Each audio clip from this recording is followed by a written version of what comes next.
Welcome friend. तो आज का जो हमारा टॉपिक है वो कैलोरीमेट्री से लिया गया है। जी हाँ। तो आज की वीडियो में हम जानेंगे कि स्पेसिफिक हीट क्या होती है, लेटेंट हीट क्या होती है और स्पेसिफिक कैलोरीफिक वैल्यू या स्पेसिफिक कैलोरी वैल्यू क्या होती है। ठीक है। आपकी बुक में स्पेसिफिक हीट और लेटेंट हीट दिया होगा, लेकिन हमने इसमें क्या किया है, एक हेडिंग और ऐड की है। इससे क्यों? इससे क्या मतलब है? इससे देखो, इसके जितने भी सवाल होंगे, है ना, जितने भी न्यूमेरिकल्स होंगे, वो और आसान हो जाते हैं और ज़्यादा बेहतर हो जाते हैं। ठीक है। तो सबसे पहले हम बताते हैं कि आज की वीडियो में बताने क्या वाले हैं। तो आज की वीडियो में हम कैलोरीमेट्री का सिद्धांत पढ़ेंगे। उसके साथ ही साथ जानेंगे कि स्पेसिफिक हीट होती क्या है, इसके फॉर्मूले कैसे बने हैं, किस तरह से लैब में स्पेसिफिक हीट किसी मटेरियल का निकाला जाता है, और साथ ही साथ इनके फॉर्मूले को किस तरह से तोड़ मरोड़ कर नए फॉर्मूले बनाए जाते हैं। ठीक है। तो चलिए शुरू करते हैं। तो जैसा कि स्पेसिफिक हीट, हाँ, स्पेसिफिक हीट की प्यारी सी आप परिभाषा पढ़े होंगे क्या? लिखी होगी, द स्पेसिफिक हीट। ठीक है। The specific heat is the amount of heat per unit mass required to raise the temperature by 1 degree Celsius. कहने का क्या मतलब है, अगर हम किसी मटेरियल का जो टेम्परेचर है वो 1 डिग्री सेल्सियस इंक्रीज करते हैं, है ना, तो उसका टेम्परेचर इंक्रीज करने के लिए क्या करना होता है, उसको हीट देना पड़ता है ना। तो हीट कितनी देनी होगी, है ना।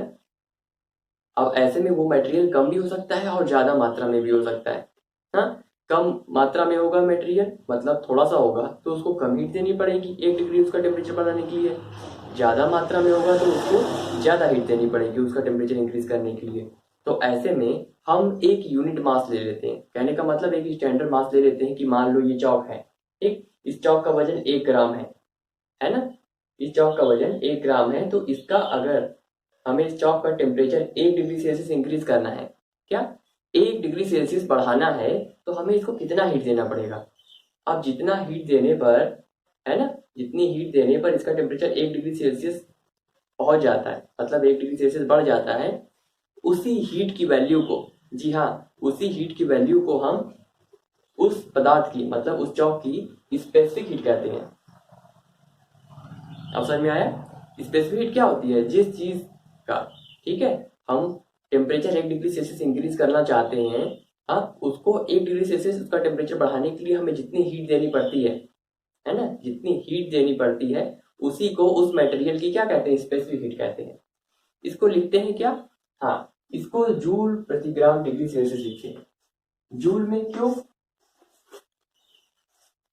जूल क्योंकि हीट, जो गर्मी होती है, हीट, उसको जो मेजर, नापने का जो पैमाना होता है, जो मात्रक होता है, वो होता है जूल। ठीक है।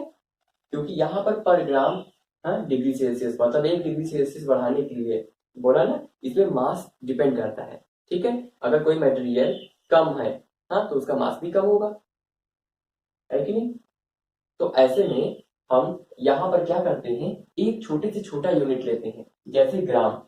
अगर हमें पता है कि 1 ग्राम, अगर कोई मटेरियल है उसका टेम्परेचर 1 डिग्री सेल्सियस बढ़ाना है, तो हमें कितनी एनर्जी देनी पड़ेगी। हाँ, तो अगर वो मटेरियल उससे ज्यादा मात्रा में भी मौजूद है, तो हम आसानी से क्या उसको निकाल सकते हैं, उसकी वैल्यू, कि अगर ये मटेरियल 10 ग्राम है तो इसकी वैल्यू, अगर 1 डिग्री सेल्सियस बढ़ाना है इसका टेम्परेचर, तो हम पता चल जाएगा, तो मल्टीप्लाई कर देंगे, है कि नहीं। देखो कैसे, मान लो कि पानी, हाँ, पानी, पानी का जो स्पेसिफिक हीट होता है वो लगभग 4.2 जूल प्रति ग्राम डिग्री सेल्सियस होता है।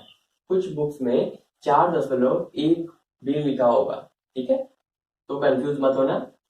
ठीक, तो 4.2 जूल प्रति ग्राम डिग्री सेल्सियस, मतलब पानी, 1 ग्राम पानी का, ठीक है, 1 ग्राम पानी का टेम्परेचर 1 डिग्री सेल्सियस बढ़ाने के लिए 4.2 जूल क्या देनी पड़ी, हीट देनी पड़ी, जिसके वजह से क्या पानी का टेम्परेचर 1 डिग्री इंक्रीज हुआ। अब हमें पता है कि 1 ग्राम पानी का टेम्परेचर 1 डिग्री इंक्रीज करने के लिए हमें कितनी हीट देनी है। तो मान लो अगर हमें 10 ग्राम पानी दे दिया, तो बताओ इसका टेम्परेचर अगर 1 डिग्री बढ़ाना हो तो कितनी हीट देनी पड़ेगी। बड़ा आसान है कि नहीं। क्या करना है, स्पेसिफिक हीट से मास में गुणा कर देंगे, है ना, तो इसका 10 गुना हो जाएगा, तो आ जाएगा कुल, हाँ,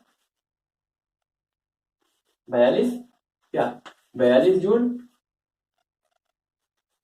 एनर्जी क्या होगा, 42 जूल आएगा, है कि नहीं। क्या करोगे, 4 हाँ 2 जूल प्रति ग्राम डिग्री सेल्सियस में 10 से गुणा कर दोगे, है कि नहीं? तो आंसर क्या आएगा, 42 आएगा, 42 जूल, है कि नहीं?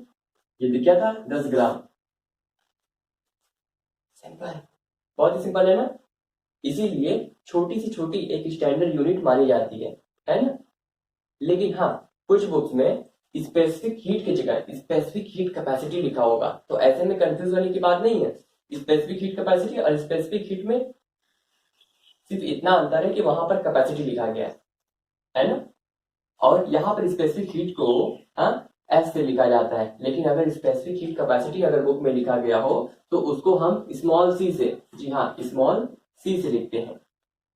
इतना क्लियर, बहुत अच्छी बात है। अब हमें पता चल गया कि स्पेसिफिक हीट को हम निकालते कैसे, उसका मात्रक क्या है। याद रखो, इसको याद कर लो, बहुत आसान होगा, है ना, समझने के लिए। और हाँ, कभी कभी बुक्स में जूल प्रति ग्राम डिग्री सेल्सियस की जगह यहाँ पर सेल्सियस की जगह केल्विन भी दिया होता है। हाँ केल्विन, है ना। तो ऐसे में कंफ्यूज होने की बात नहीं है। यहाँ पर अगर केल्विन भी अगर आपको लिखा हो, हाँ, तो दोनों का मतलब लगभग एक ही होगा। क्यों, देखो इसका मतलब ये नहीं है कि दोनों पैमाने एक ही हैं, नहीं बच्चा, ध्यान से। अगर सेल्सियस पैमाने में अगर हम एक इंक्रीज करते हैं, एक नंबर इंक्रीज करते हैं, बढ़ाते हैं, तो केल्विन पैमाने में भी एक नंबर इंक्रीज हो जाता है ना। मतलब दोनों में जो बदलाव है वो बराबर होते हैं, जो चेंजेस हैं वो लगभग सेम होते हैं, है ना। इसीलिए कहीं पर केल्विन लिखा जाएगा और कहीं पर सेल्सियस, है कि नहीं। लेकिन अगर आप ऐसा ही यूनिट का इस्तेमाल कर रहे हो, एक स्टैंडर्ड यूनिट का इस्तेमाल कर रहे हो, तो आप फॉर्मूले में हमेशा केल्विन लिखो। क्या, हाँ जूल प्रति ग्राम, हाँ केल्विन। क्यों, केल्विन को कभी डिग्री से नहीं लिखते हैं, ये हमेशा याद रखना है, ठीक। लेकिन हाँ, कुछ किताब में यहाँ पर जूल की जगह किलो जूल में दिया होगा, किलो जूल प्रति किलोग्राम, हाँ डिग्री सेल्सियस। मतलब 1 किलोग्राम पानी, मान लो पानी को ले रहे हैं, तो 1 किलोग्राम पानी का टेम्परेचर 1 डिग्री से इंक्रीज करने के लिए कितने किलो जूल एनर्जी दी गई, है ना। देखो इसी यूनिट को मान लो यहाँ पानी का दिया है 4.2, हाँ क्या 4.2 किलो जूल। किलो जूल का क्या मतलब है, किलो जूल का मतलब ये 1000 गुना बड़ी यूनिट है, हाँ जूल से, है ना। तो किलो जूल को अगर जूल में बदला जाए तो कुछ इस तरह से आएगा, जूल 4200 जूल, क्योंकि दशमलव हटाओगे, है कि नहीं। तो 4200 जूल कुछ इस तरह से आएगा, प्रति किलोग्राम आएगा, हाँ डिग्री सेल्सियस। तो यहाँ पर इसको भी किलो जूल में लिख दिया गया है। किलो जूल में बदलने के लिए इसको 1000 से भाग दे दोगे, हाँ 1000 से भाग देने पर क्या होगा, यही आएगा 4.2, हाँ। तो ये यूनिट क्या लिखी जा सकती है, 4.2 किलो जूल, हाँ। किलो जूल को जूल में बदलने के लिए क्या करना है, बस के कैसे काट दो, हाँ देखो 4.2 जूल प्रति ग्राम, है ना। के से के कट गया, के हटा दो, छोटी यूनिट। और छोटी यूनिट याद करने से ना काफी आसान होता है ना। तो अगर बुक में किलो जूल भी दिया हो तो टेंशन मत लेना, दोनों का मतलब सेम ही है ना। बस एक बड़ी यूनिट में ले लिया गया है किलोग्राम में और एक ग्राम में। अब यहाँ पर बात आ जाती है, ये निकाला कैसे गया, है ना, ये निकाला कैसे गया। तो इसके लिए एक प्यारा सा फॉर्मूला होगा बुक में, हाँ C बराबर Q divide by M into delta T। देखो यहाँ पर C क्यों लिखा, स्पेसिफिक हीट कैपेसिटी, मतलब स्पेसिफिक हीट निकालने के लिए हमने C सिंबल का इस्तेमाल किया, स्मॉल c, है ना, स्मॉल c। तो हमने क्या कहा, इसकी जो डिफिनेशन क्या होती है, 1 ग्राम पानी का अगर हमें टेम्परेचर 1 डिग्री सेल्सियस इंक्रीज करना हो, हाँ इंक्रीज करना हो टेम्परेचर, मतलब टेम्परेचर में बदलाव कर रहे हो, टेम्परेचर पहले कुछ और रहा होगा, बाद में आपने 1 डिग्री सेल्सियस इंक्रीज कर दिया तो कुछ और टेम्परेचर हो गया, है कि नहीं। तो क्या हो रहा है, इसमें टेम्परेचर चेंज हो रहा है ना। तो टेम्परेचर इंक्रीज करने के लिए हमें उसको कितनी हीट देनी पड़ती है, जितनी हीट देनी पड़ेगी वही उसकी स्पेसिफिक हीट होगी। तो यहाँ पर फॉर्मूले में Q, देखो स्पेसिफिक हीट निकालने के लिए, हाँ तो ये फॉर्मूला यूज होता है। यहाँ पर Q क्या है, Q हीट है, हाँ यहाँ पर हीट है, हीट की यूनिट क्या होती है, जूल, इसको जूल से लिखते हैं, ठीक है J। अब तो आ जाएगा। यहाँ पर M क्या है फॉर्मूले में, M है मास, मतलब उसका हम वजन रखते हैं, कितना ग्राम पानी है ना। कभी कभी पानी को ml में दे देता है, तो बहुत बच्चे कहते हैं ना 1 ml पानी तो 1 ग्राम पानी, हाँ ठीक है। लेकिन अगर 1 ml ऑयल होगा, तेल दिया जाए, तो क्या 1 ग्राम तेल होगा? नहीं। क्यों? क्योंकि जो तेल होता है बाबू, उसका जो डेंसिटी होता है ना, तेल की डेंसिटी पानी से कम होती है। हाँ, तो 1 ml में, 1 ml में क्या होगा? लगभग 0.9 ग्राम होगा क्या? तेल, ऑयल। ठीक है।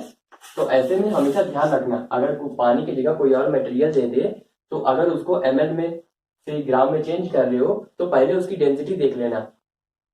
ठीक है, आपने देखा होगा ना। पर हम m की जगह क्या रखेंगे? या तो क्लियर हो गया। अब देखो डेल्टा टी, ये जो बना है जो सिंबल, हाँ, इसको डेल्टा कहते हैं। डेल्टा टी का मतलब है चेंज इन टेम्परेचर। क्यों? जैसे हमने अभी बताया, टेम्परेचर में आप बदलाव कर रहे हो। हाँ, तो change in temperature delta T का मतलब होता है T2 माइनस T1, है ना। डेल्टा टी का मतलब होता है T2 माइनस T1।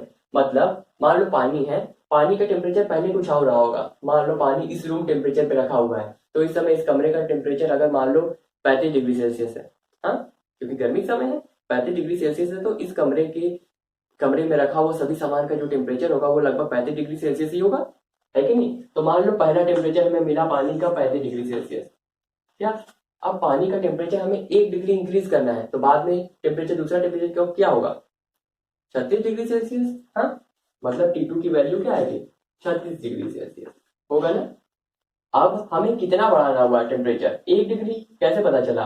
पहले टेम्परेचर में से जो दूसरा टेम्परेचर था उसको घटा दोगे, तो पता चला कि हमें सिर्फ 1 डिग्री तो बढ़ाना है ना। इसीलिए यहाँ पर फॉर्मूले में डेल्टा टी रखा जाता है। अब बहुत अच्छा, चलिए, अब ये तो बात हो गई फॉर्मूले की। अब अभी भी अगर हमें नहीं समझ में आया कि इस फॉर्मूले पे हाँ रख के निकाल तो लेंगे, ठीक, लेकिन हमें पता कैसे चलेगा कितना जूल रखें, है ना। क्योंकि यहाँ पर हम मान लो मास रख लेंगे अपने से। क्यों? क्योंकि मान लो मैं पानी दिया, पानी का स्पेसिफिक हीट निकालने के लिए, तो पानी का वजन हम कर लेंगे, बहुत सिंपल। अब डेल्टा टी मान लो हम थर्मामीटर से उसको चेक कर लेंगे कि उसका पहले टेम्परेचर कितना था, बाद में कितना बढ़ा, है कि नहीं। लेकिन बात आ गई क्यू की। हाँ, क्यू मतलब हीट। हीट कैसे देंगे? अगर कोई मटेरियल हम ले लेते हैं, हाँ, उसको अगर मोमबत्ती से गर्म करेंगे तो ये थोड़ी ना पता चलेगा कि मोमबत्ती से कितनी गर्मी गई, मतलब कितना हीट दिया गया, है कि नहीं। तो ऐसे में हम कैसे कैलकुलेट कर सकते हैं हीट को? देखो यहाँ पर लैब में कैसे करते हैं, लैब में असल में एक बॉक्स लेते हैं, ठीक है। ये बॉक्स स्टाइरोफोम का ज्यादातर बना होता है। स्टाइरोफोम क्या होता है? थर्माकोल, ठीक है। थर्माकोल को स्टाइरोफोम भी कहा जाता है। तो ऐसा इसलिए क्योंकि थर्माकोल क्या होता है, बहुत बढ़िया इंसुलेटर होता है। इससे हीट अंदर की बाहर नहीं जाती है, जिससे जो हमारा एक्सपेरिमेंट होगा उसमें जो वैल्यू आएगी वो आसानी से, है ना, बिना किसी गड़बड़ी के साथ आसानी से पढ़ी जा सकती है, ठीक। इसीलिए ये जो एक्सपेरिमेंट करते हैं वो ऐसे डिब्बे में करते हैं जिससे हीट ना तो बाहर जाए और ना बाहर की हीट अंदर आए, है ना। इसीलिए अब मान लो स्टायरोफोम का एक प्यारा सा डिब्बा है। इस डिब्बे के अंदर देखो बच्चा, अगर हम आग जलाते हैं ना, आग जलाते हैं तो उससे पता ही नहीं चलेगा कि कितनी जूल एनर्जी निकल रही है। तो ऐसे में हम हीटर का इस्तेमाल करते हैं, हाँ, इलेक्ट्रिक हीटर। क्यों? इलेक्ट्रिक हीटर से हमें पता होता है कि उसमें से कितनी जूल एनर्जी जा रही है। अब कैसे? देखो, आप कोई ना कोई इलेक्ट्रॉनिक सामान लिए होंगे, है ना। इलेक्ट्रॉनिक सामान में देखे होंगे कि उस पर लिखा होता है ये 50 वाट का है, ये 100 वाट का है, ये 200 वाट का है। तो असल में वॉट होता क्या है? उसकी पावर लिखी होती है ना। वैसे ये सवाल जब हम वॉट के बारे में, जब आप क्लास 10th में चले जाओगे तो आपको बहुत अच्छे से बताएंगे, ठीक, क्योंकि वहां पर एक पूरा सिलेबस है। अभी के लिए बस इतना समझ लो कि वॉट अगर लिखा हो तो इसका मतलब वो पर सेकेंड कितनी एनर्जी दे सकता है, ये लिखा हुआ है। कहने का क्या मतलब है? हाँ, अगर मान लो हीटर पे लिखा है कि वो 100 वाट का हीटर है, कहने का मतलब वो पर सेकेंड, याद रखो, मतलब पर सेकेंड मतलब 1 सेकेंड में, 1 सेकेंड में 100 जूल की एनर्जी दे सकता है। कितना? 100 जूल पर सेकेंड। अगर वो 100 वाट का है तो उसकी जो पावर होगी, है ना, जो उसकी क्षमता होगी वो 100 जूल पर सेकेंड की होगी, है ना, ठीक। तो मान लो हमारा ये हीटर जो है ये 100 वाट का है, तो हम मान सकते हैं कि इससे जो पर सेकेंड एनर्जी निकलेगी, जो हीट हमें मिलेगी वो 100 जूल की होगी। अब तो हमें पता चल गया कि इससे 1 सेकेंड अगर चलाए तो 100 जूल एनर्जी मिलेगी, 2 सेकेंड चलाए तो 200 जूल एनर्जी मिलेगी, है कि नहीं। बहुत अच्छे। तो अब बात आ गई कैसे पता किए, है ना। तो बच्चा देखो ध्यान से, यहाँ पर हीटर पे क्या करते हैं, एक फनल कह रहे वेजल, एक ग्लास जैसा उपकरण होता है, ठीक है, जो या तो कॉपर का क्यों, क्योंकि कॉपर की स्पेसिफिक हीट बहुत कम होती है। जिस चीज की स्पेसिफिक हीट जितनी कम होती है वो उतना ही बढ़िया कंडक्टर होता है।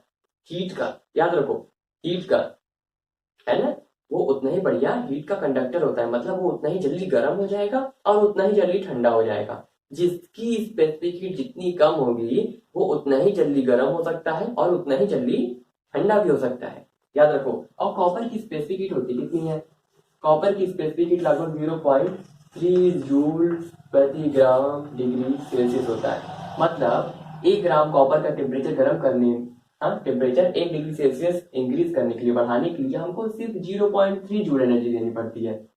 अब ऐसे में हम जो एक्सपेरिमेंट कर रहे होते हैं उसमें ज्यादातर कॉपर का ही वेसल इस्तेमाल करते हैं। क्यों, क्योंकि उसमें अगर कोई सामान रखेंगे तो कॉपर अगर उस सामान से कोई एनर्जी लेगा खुद, है ना, तो लगभग बहुत कम होगा, कितना, 0.3 जूल। मतलब अगर उस एक्सपेरिमेंट में गड़बड़ी भी होगी तो हम मान जाएंगे कि गड़बड़ी कितनी हुई होगी, लगभग 0.3 जूल के बराबर, है ना। तो गड़बड़ी होने के चांस जो होगा, जो एरर आएगी वो बहुत कम आएगा, इसीलिए हम कॉपर का इस्तेमाल करते हैं, है ना। आप कॉपर का ही इस्तेमाल कर सकते हैं या कोई और मेटल का, कोई और मेटल का भी कर सकते हैं, है ना।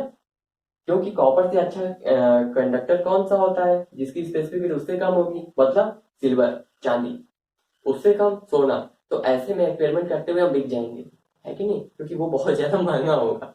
तो ऐसे में कॉपर का ही बर्तन काफी अच्छा है, ठीक है, एक्सपेरिमेंट भी हो जाएगा और सस्ते में छूट जाएंगे। तो यहाँ पर करते क्या है, उस वेसल को हीटर पर सेट करने के बाद मान लो हमें कोई लिक्विड चाहिए, ठीक, तो लिक्विड में मान लो हमने पानी भर लिया। अब पानी 1 ग्राम भरेंगे, नहीं, पानी 1 ग्राम पानी का ठीक से टेम्परेचर हम मेजर नहीं कर पाएंगे। 1 ग्राम पानी अगर इसमें डालकर हम गर्म करते हैं, वो झटके से गर्म होगा, तो इतनी जल्दी अगर गर्म होगा, ज्यादा पावर का हीटर है, तो उसका जो टेम्परेचर होगा हम ठीक तरीके से रीडिंग नहीं ले पाएंगे। तो ऐसे में क्या करते हैं, लगभग, हाँ, 10-20 ml पानी हम ले लेते हैं। अब 10-20 ml या 50 ml या 100 ml पानी, हम जितना भी हमें लेना है उसको हम ले लेंगे। लेने के बाद क्या करते हैं, उसमें एक थर्मामीटर लगा देंगे, थर्मामीटर, ताकि अगर उसका टेम्परेचर 1 डिग्री इंक्रीज हो रहा है तो हमें पता चल जाए कि कितना समय लगा। क्योंकि यहाँ से हम समय भी नोट कर सकते हैं, हमें पता है कि हम कितने समय तक हीट देंगे तो कितना एनर्जी जाएगा अंदर, है कि नहीं। और टेम्परेचर भी हम देखते रहेंगे। अब बात आ गई, क्योंकि पानी जो बढ़िया कंडक्टर नहीं होता है, कोई भी लिक्विड पहले धीरे धीरे उसमें हीट का ट्रांसफर बहुत धीमे होता है। इसके लिए हीट का ट्रांसफर बराबर तरीके से चारों, पूरे तरीके से लिक्विड में, हाँ, चारों अच्छे से फैल जाए, इसके लिए, हाँ, यहाँ पर एक मोटर लगी होती है बाहर से, जिसमें से एक प्यारा सा, हाँ, स्पैचुला या कह सकते हो ग्लास की एक रॉड होती है ना, जिसको अंदर डाल के उसको घुमाते रहते हैं ताकि वो लिक्विड घूमती रहे। अब ऐसे में जब लिक्विड घूमती रहेगी तो जितना भी हीट देंगे वो पूरी तरह से हीट जो होगा, है ना, वो पूरी लिक्विड में एक बराबर फैलेगा। जिससे क्या होगा, पूरी लिक्विड का जो टेम्परेचर है एक साथ बढ़ेगा, है ना। इससे क्या होगा, एक्सपेरिमेंट में गड़बड़ी होने के चांसेस खत्म हो जाते हैं। अब अगर कोई लिक्विड का हमें स्पेसिफिक हीट नहीं निकालना होता तो हमको इस ये जो बर्तन है ग्लास जैसा, इसकी जरूरत ही नहीं पड़ती, हाँ। लेकिन कोई लिक्विड है तो उसको किसी न किसी चीज में रखना होगा, नहीं तो लिक्विड क्या होगा, बह जाएगा, है ना। तो ऐसे में हम क्या करते हैं, इसको हिलाते रहते हैं बाहर से। अब बाहर से हिलाते हुए जब इसका टेम्परेचर, जब यहाँ हीटर ऑन करते हैं, जैसे ही इसका 1 डिग्री टेम्परेचर बढ़ा तो हम तुरंत यहाँ पर टाइम भी हमको पता चलता रहेगा कि हाँ, हमने 5 सेकंड चलाया या 2 सेकंड चलाया, 10 सेकंड चलाया, हाँ। मान लो हमने 5 सेकंड या 6 सेकंड चलाया, तो 5 सेकंड चलाया तो 1 सेकंड में 100 जूल दे रहा है, तो 5 सेकंड में 500 जूल एनर्जी हमको देगा, हाँ, एनर्जी हीट हमें पता चल गई। इस तरह से हम यहाँ से टेम्परेचर भी नोट कर लेते हैं कि यहाँ 1 ही डिग्री बढ़ा। और मास मास में क्या रखेंगे, मास में हम रखेंगे कि हमने कितना पानी लिया। अगर 10 ml लिया है तो 10 ml रख देंगे, हाँ। और हमेशा याद रखो ml में मत रखना, ग्राम में रखना। अगर पानी लिए हो तो आप ml रख दो या ग्राम में रख दो, क्योंकि दोनों एक ही होगा, है ना। क्योंकि 1 ml पानी का वजन 1 ग्राम होता है। लेकिन अगर कोई और लिक्विड लिए हो तो 1 ml पहले ये देख लो वो कितना ग्राम होगा। तो यहाँ पर ग्राम में ही रखो, वही बेहतर होगा। ठीक, तो इस तरह से हम फॉर्मूले पर रखकर उसकी स्पेसिफिक हीट निकाल सकते हैं। ठीक है, अब आपको समझ में आ गया होगा किस तरह से उसकी स्पेसिफिक हीट निकाल देते हैं। अब बात आ गई किताबों में जो हमारे फॉर्मूले दिए होते हैं, है ना, फॉर्मूले दिए होते हैं और उस पर लगाने जाए वाले क्वेश्चन जो किस तरह से होंगे, तो हम आज जान लेते हैं कि किस तरह से उसके क्वेश्चन के वो जो फॉर्मूले हैं वो बने हैं। जैसे मान लो हमें 3 चीज दे देता है, हाँ, कोई लिक्विड दे देता है, हाँ, उसकी हमें स्पेसिफिक हीट बता देता है। देखो क्वेश्चन में क्या क्या दिया होता है, मान लो एक क्वेश्चन दिया, इसमें हमें स्पेसिफिक हीट दे दिया, मास दे दिया कि उसका वजन कितना था, हाँ, इतना ml या इतना ग्राम, और टेम्परेचर दे दिया कि इतना पहले था और इतना बाद में आपने इंक्रीज कर दिया। लेकिन हमको क्या नहीं बताया, हीट नहीं बताया। तो बताओ आप हीट कैसे निकालोगे, इसके लिए कैसे फार्मूला बनाओगे। देखो ये फार्मूला बस याद कर लो, इसी पर घुमा फिरा कर लगभग 1 2 3 फार्मूला और बन जाएगा। कैसे, देखो हमें स्पेसिफिक हीट सॉरी कितना जूल एनर्जी देना है ये नहीं बताया, ठीक है, तो ऐसे में आप क्या करोगे, आपको 3 चीजें पता है, बस जूल कितना जूल हमको एनर्जी देना है ये नहीं पता। तो जिस चीज को नहीं दिया है उसको वहीं पे छोड़ दो फॉर्मूले में। क्या कहने का मतलब, क्यू की वैल्यू हमें नहीं पता है, क्यू को यहीं पे छोड़ दो और बाकी चीजें देखो इक्वल पे, देखो यहाँ पर m इंटू डेल्टा टी को क्या करो, बराबर की दूसरी तरफ ले आओ। क्योंकि यहाँ पर देखो ये जो पूरा जो पोर्शन है ना, ये डिवाइड के फॉर्म में है, हाँ, Q divided by m into delta T. तो जब डिवाइड के फॉर्म में है ये बराबर की दूसरी तरफ जाएगा, तो याद रखो जो सिंबल है, जो डिवाइड का सिंबल है वो चेंज होकर मल्टीप्लाई में हो जाता है ना, गुणा में बदल जाएगा। तो मतलब यहाँ पर ये भाग की फॉर्म में है, जब ये दूसरी तरफ आएगा बराबर की, तो ये गुणे की फॉर्म में आ जाएगा। अगर ये पहले गुणे की फॉर्म में होता तो दूसरी तरफ जाता तो उसका सिंबल फिर चेंज हो जाता। कैसे, अगर गुणा है तो भाग हो जाएगा, भाग है तो गुणा हो जाएगा, है ना। तो देखो यहाँ पर फॉर्मूला कैसे बनता है, क्यू की हमें वैल्यू पता नहीं है, बाकी इन तीनों की पता है ना, सवाल के अनुसार। तो क्यू को यहीं पे छोड़ देंगे, बाकी इसको इधर पटक देंगे, तो हमारा जो फॉर्मूला बना ये बनेगा m इंटू सी इंटू डेल्टा टी, है ना। या किताब में यही फॉर्मूला दिया होता है, यहाँ पर सी की जगह एस दिया होता, तो कंफ्यूजन की बात नहीं है। एस का मतलब स्पेसिफिक हीट, वही चीज स्पेसिफिक हीट को, क्योंकि specific heat capacity small C से भी लिखते हैं, तो फॉर्मूला में यहाँ पर एस रहे या सी रहे आप समझ जाओगे, बहुत अच्छे। अब मान लो हमको देखो इस तरह के फॉर्मूले से हमको क्या है, मास पता है, स्पेसिफिक हीट पता है और टेम्परेचर पता है ना, तो हम जूल निकाल लेंगे, फॉर्मूला हमारा बन गया। अब सोचो अगर मास ही न दिया हो, मान लो कोई सवाल दे दिया कि हमने इस पानी को, ठीक है, एक कटोरे में मान लो एक बर्तन में पानी लिया, इस पानी की स्पेसिफिक हीट ये है, मान लो बता दिया कि इतनी जूल प्रति ग्राम डिग्री सेल्सियस की स्पेसिफिक हीट है इस लिक्विड की, इसका टेम्परेचर हमने 5 डिग्री सेल्सियस बढ़ाया, कितना 5 डिग्री सेल्सियस बढ़ाया, और 5 डिग्री सेल्सियस बढ़ाने में हमें 500 जूल एनर्जी देनी पड़ी। तो बताओ पानी का वजन कितना रहा होगा, या पानी कितना लिए होंगे हम। ऐसे में क्या होगा, सवाल में हमें स्पेसिफिक हीट बता दिया, जूल बता दिया और टेम्परेचर बता दिया, अब क्या नहीं बताया, मास नहीं बताया। तो इसके लिए फार्मूला बना सकते हो, सिंपल, वही करो, जो चीज नहीं पता है उसको वहीं पे छोड़ दो, बाकी ये पता है इसको बराबर की दूसरी तरफ कर दो। अब देखो बच्चा यहाँ पर ये दोनों क्या है, ये पूरा पोर्शन, हाँ पूरा पोर्शन देखोगे ये गुणे की फॉर्म में है, तो सिर्फ इन दोनों को इधर करोगे तो ये भाग में बदल जाएंगे, है ना। तो कैसे लिख सकते हो, m को वहीं पर छोड़ दो, तो फॉर्मूला किस तरह से बनेगा, m को बराबर की एक तरफ छोड़ दो, तो ये तो पहले यहीं पर मौजूद है, अब इसको जब नीचे लाओगे भाग की फॉर्म में तो ये इस तरह से हो जाएगा s into delta T, formula बन गया मास निकालने का, सिंपल। अब इसी तरह से टी, अगर टी की वैल्यू ना पता हो और मास पता है, स्पेसिफिक हीट पता है और कितना एनर्जी देना है ये बता दे, तो हमें बताओ कि कितना टेम्परेचर इंक्रीज करेगा, टेम्परेचर बढ़ के कितना हो गया, है ना। तो ऐसे में टेम्परेचर हमें नहीं पता होता है, तो टेम्परेचर का फॉर्मूला भी इसी तरह निकाल सकते हो। कैसे, देखो टेम्परेचर हमें नहीं पता है, हाँ सिर्फ ये पता है, ये पता है और ये पता है, तो इसको क्या करो, टेम्परेचर को वहीं पे छोड़ दो अकेला, अब इन दोनों को इधर कर दो, तो ये दोनों भी इधर आएंगे, क्या भाग में बदल जाएंगे, तो फॉर्मूला क्या बनेगा, हाँ टेम्परेचर का formula Q divide by m into S. देखो बना ना, बहुत ही सिंपल है, किसी भी चीज को देखो एक फॉर्मूला याद कर लो, समझ लो वो किस तरह से है, घुमा फिरा के उलट पलट के बना लेना है। इतना समझ में आ गया? तो चलिए बहुत अच्छी बात है।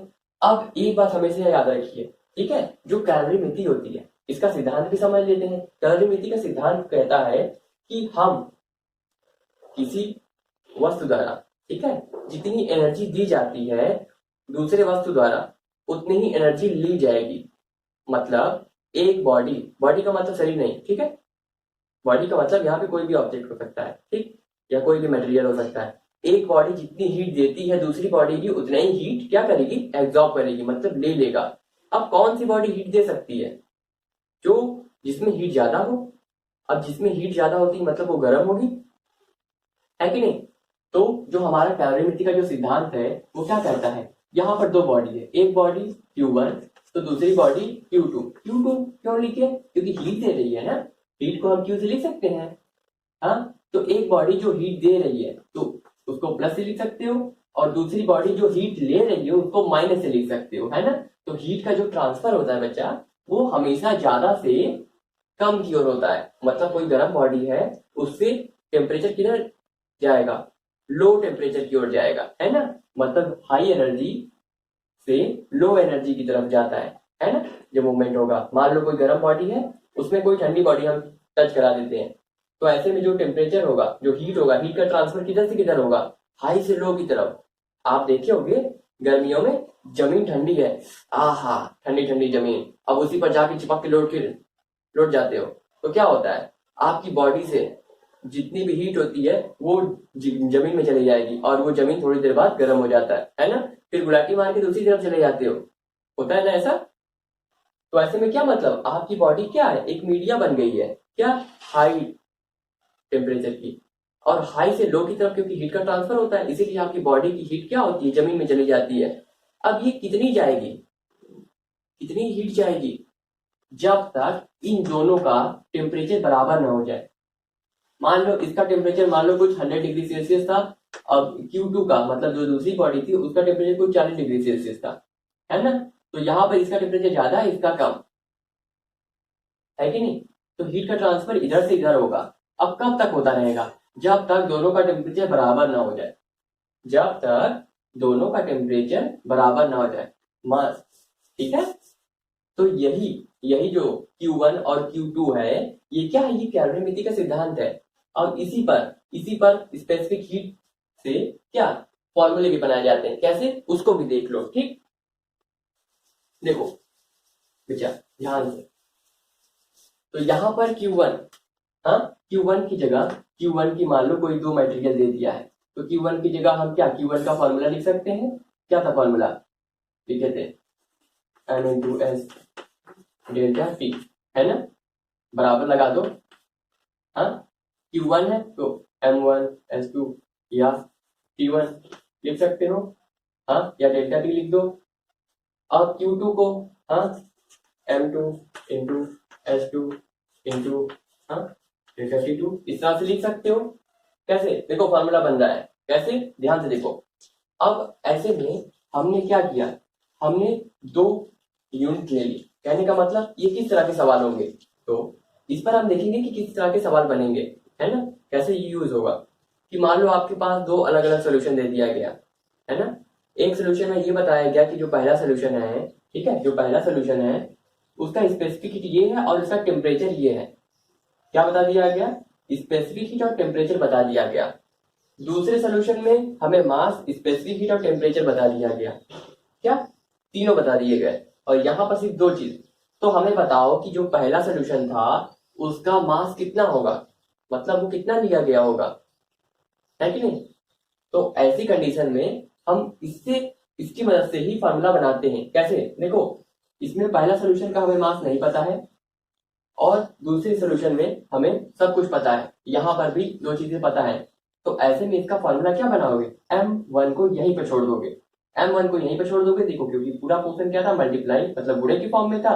S1 और T1 हमें पता है दूसरे पहले सोल्यूशन का, ठीक है। तो इसको बराबर की दूसरी तरफ कर दोगे, क्या, इसको बराबर की दूसरी तरफ कर दोगे तो फॉर्मूला कैसे बनेगा, देखो M1, हाँ, बराबर की इस तरफ रह गया, अब इसको दूसरी तरफ कर दोगे तो ये क्या होगा, हाँ, M2 into S2 into T2 divide by, हाँ ये नीचे गया तो ये होगा S1 हाँ इंटू T1। इसी तरह देखो M1 की वैल्यू निकालने का फॉर्मूला, इस तरह से हम क्या किए, देखो फॉर्मूला बन गया हमारा। इस तरह से हम जो जो वैल्यू हमें दी गई है उसको हम रख कर आसानी से पता कर सकते हैं कि जो पहला सोल्यूशन था वो हमें कितना लेना है ना।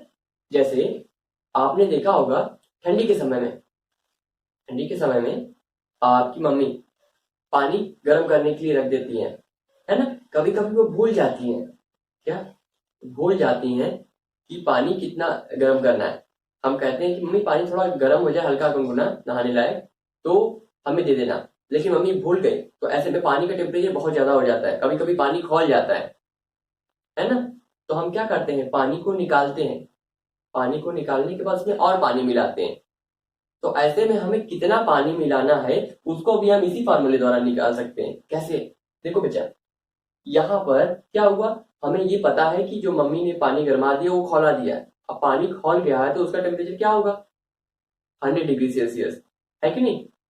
100 डिग्री सेल्सियस पानी की स्पेसिफिक हीट हमें पता है, और वो पानी कितना है जो मम्मी ने लिया है वो कितना है हमें ये पता है। लेकिन हमें कितना पानी लेना है ना, ये हमें नहीं पता है। एक तरफ का पानी पता है, मतलब जो गर्म हुआ है उसका हमें वजन पता है वो कितना होगा, है ना।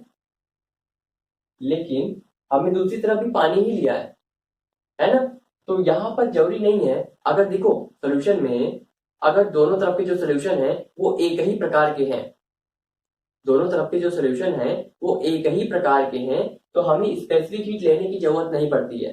कहने का क्या मतलब है, ये जो फॉर्मूला इस तरह से बना है इसमें स्पेसिफिक हीट तभी रखी गई है जब दोनों प्रकार के जो सोल्यूशन है उनकी स्पेसिफिक हीट अलग अलग हो। क्या, दोनों प्रकार के जो सोल्यूशन है उनकी स्पेसिफिक हीट अगर अलग अलग है तभी हम इस फॉर्मूले का इस्तेमाल करेंगे। अगर दोनों फॉर्मूला जैसे हमने अभी बताया ना, क्योंकि हमने क्या किया, गर्म पानी में ठंडा पानी मिलाया, लेकिन हमें नहीं पता है ठंडा पानी कितना मिलाना है तो उसको निकाल लेंगे। लेकिन क्योंकि यहाँ पर जो दोनों स्टेट है, ठीक है, तो ऐसी कंडीशन में पानी का क्या है, दोनों हम क्या मिला रहे हैं, एक तरफ से पानी ले रहे हैं और दूसरी तरफ से पानी मिला रहे हैं। मतलब हमारा जो पहला सोल्यूशन है कि नहीं, मतलब पहला जो लिक्विड है उसकी स्पेसिफिक हीट भी क्या है वही होगी, और दूसरे की भी स्पेसिफिक हीट वही होगी। तो ऐसे में स्पेसिफिक हीट से स्पेसिफिक हीट कट जाता है बच्चा, है ना। इसीलिए जब दोनों सॉल्यूशन की स्पेसिफिक हीट एक ही हो तो हमें स्पेसिफिक हीट लेने की जरूरत नहीं पड़ती है। तो ऐसे में जो इधर जाने वाला मटेरियल है क्या, तो ये कुछ इस तरह से फॉर्मूला बन जाएगा क्योंकि दोनों की स्पेसिफिक हीट कट जाएगी। हाँ, तो ये जो फॉर्मूला बनेगा, क्योंकि जब दोनों सोल्यूशन एक ही हो तो जो फॉर्मूला बनेगा वो इस तरह से बनेगा, इंटू T1, है कि नहीं। हमेशा ये चीज ध्यान रखना, ठीक है। यहां पर डेल्टा टी रख लो वही बेहतर है, ठीक है, डेल्टा टी। अब डेल्टा टी रख लोगे ना तो ये बेहतर होगा, क्योंकि हमने यहाँ पर डेल्टा टी ना रखकर T1 और T2 रखा, मतलब डेल्टा टी को सॉल्व कर दोगे तो एक फाइनल टेम्परेचर मिल जाएगा। लेकिन डेल्टा टी को सॉल्व यहाँ पर क्या है, दो अलग अलग सोल्यूशन है, तो फाइनल टेम्परेचर के लिए डेल्टा टी की वैल्यू की यहाँ पर रखो वो बेहतर। तो इस तरह से आपको क्लियर हुआ किस तरह से हमने सवाल ही लगाया। मान लो इसमें एक और दो सोल्यूशन हमें दे देते हैं, ठीक है। पहले सोल्यूशन का हमें M1 की वैल्यू पता है, T की वैल्यू पता है, M2 की वैल्यू पता है, S2 की वैल्यू पता है, और T2 की वैल्यू पता है। अब भी दोनों सोल्यूशन में क्या है, दोनों सोल्यूशन की स्पेसिफिक हीट अलग अलग है, लेकिन हमें एक सोल्यूशन की स्पेसिफिक हीट बता देता है लेकिन दूसरे की नहीं बताता। क्या, एक की स्पेसिफिक हीट बता देता है दूसरे की स्पेसिफिक हीट नहीं बताता। तब हम कैसे निकालेंगे कि दूसरे सोल्यूशन की स्पेसिफिक हीट क्या होगी, है ना। तो बचा देखो यहाँ पर हमें स्पेसिफिक हीट नहीं पता, ठीक, तो ये दोनों पोर्शन हमको पता है तो इस दोनों को उधर ले जाओगे, है कि नहीं, इन दोनों को उधर ले जाओ। तो ये फॉर्मूला कुछ तरह से बनेगा S1 स्पेसिफिक हीट पहले सोल्यूशन की पता करने के लिए, बराबर की दूसरी तरफ ले जाओगे तो बराबर की दूसरी तरफ पहले जो मौजूद होंगे वही ऊपर जाएंगे, है कि नहीं, S2 इंटू हाँ T2 लिख लेते हैं, है कि नहीं। अब ये वाला क्योंकि नीचे जाएगा तो ये क्या होगा M1 इंटू T1 देखो फॉर्मूला क्या बना, स्पेसिफिक हीट निकालने का फॉर्मूला। कहने का मतलब वही घिसा पिटा घुमा फिरा के, बस आपको समझना है कि हमें कब कौन सवाल में कौन सा फॉर्मूला लगाना है। आपको याद क्या करना है, सिर्फ ये याद कर लो और ये याद कर लो, है कि नहीं।